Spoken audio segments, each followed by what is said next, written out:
One of my friends said that my YouTube channel is too theoretical and that I need to show more practical preps. I can do that. So today I'm going to show some of my emergency lighting preps. In future videos, I will try to do other areas where perhaps my preps are not as strong.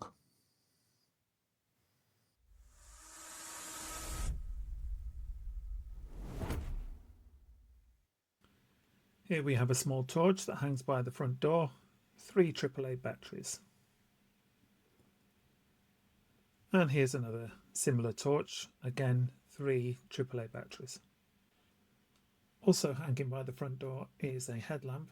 This is also 3 AAA batteries, and this has a red light as well. Hanging not far from that is another headlamp. This uses a coin cell battery. It's the only thing in the house, apart from my weighing scales, that uses a coin cell.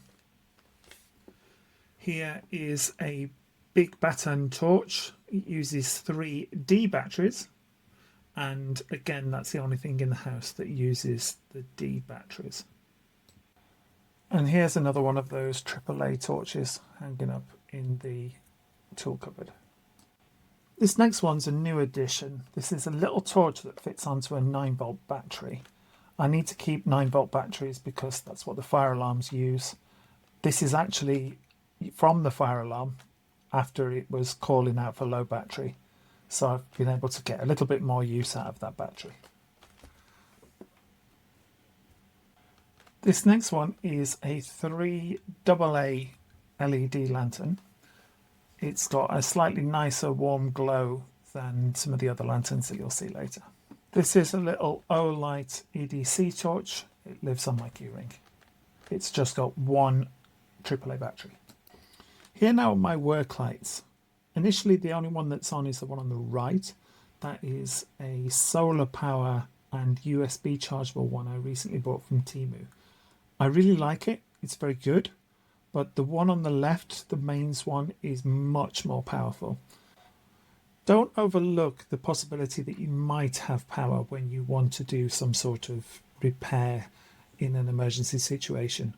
I think a lot of people will immediately go to a blackout situation and will not even consider a mains alternative.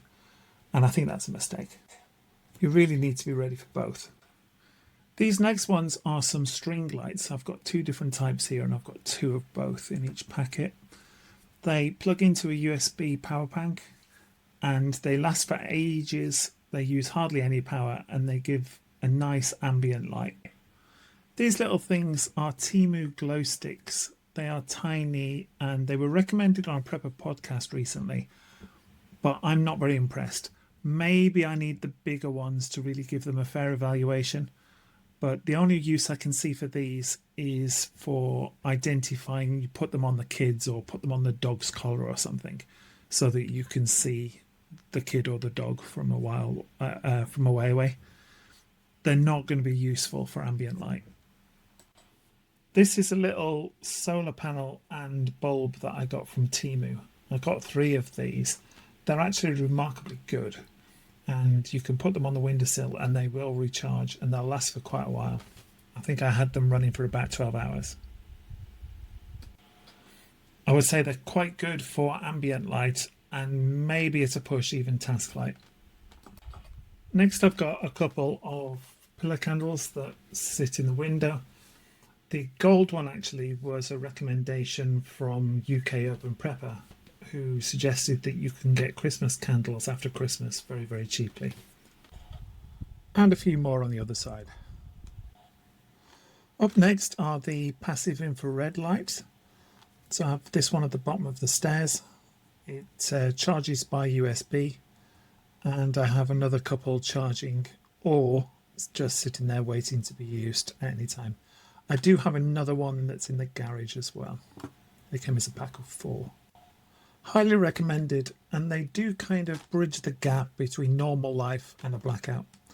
This is a Bluetooth speaker that also has a light on. It's mostly a prop from my YouTube videos. It goes on the shelf at the back, but it does charge, and so it does count. So here we've got 100 Temu tea lights, and also those 5 24-hour soy emergency candles. That 24-hour is about right. The ones from Temu I haven't tried.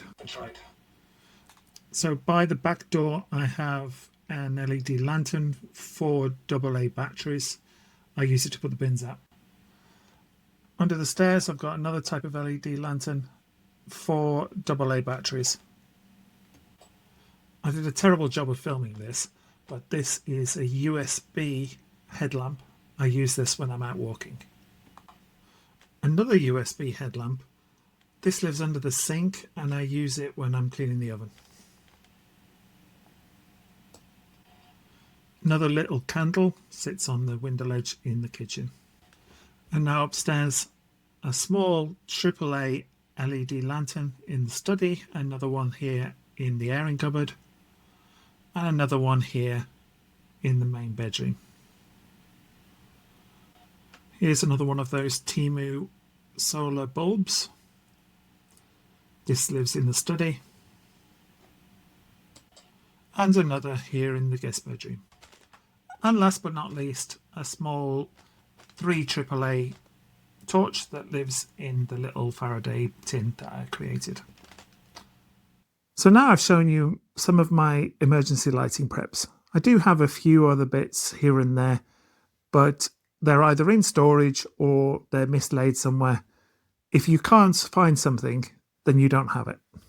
Although this has been a more practical video, I do hope that more regular viewers will have noticed concepts like redundancy, interoperability, and external adaptability. Thank you very much for your time, and I look forward to our next video.